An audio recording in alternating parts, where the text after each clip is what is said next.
কিছুতেই মন খারাপ হয়ে যাওয়া মানুষগুলো কেবল জানে জগতে ভালোবাসা কি দরকার, কতটা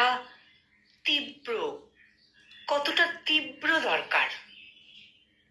জীবনের দহন পথ জুড়ে একা একা ছায়াহীন হেঁটে যাওয়া ক্লান্ত কোনো পথিকই কেবল জানে মমতা আর ভালোবাসার বিস্তৃত কোনো বৃক্ষের ছায়া জীবনে কতটা প্রয়োজন, ঠিক কতটা।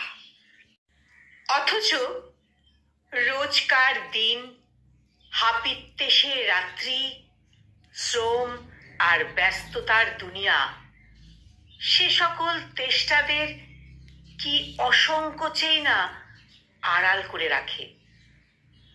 বুকের ভেতরের জল জমে গিয়ে কঠিন বরফ হতে হতে ক্রমশই পাথর হয়। শক্ত শক্ত কঠিন পাথর।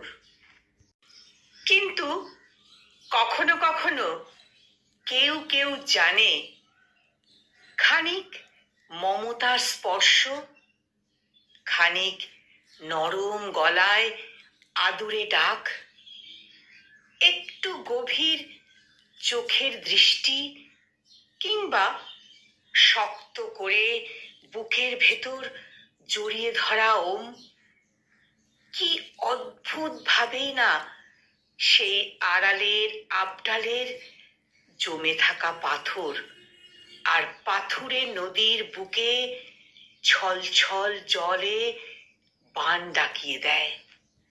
কি অদ্ভুত, সত্যি কি অদ্ভুত। কেবল জলই জানে ভালোবাসা কত তীব্র, মমতা কত প্রগাঢ়। কিংবা ভালোবাসা মমতা জানে জীবনে জলের কি প্রয়োজন, কান্না কতটা কতটা অপরিহার্য। কলমে সাদাত হোসেন আর উচ্চারণে আমি নিবেদিতা।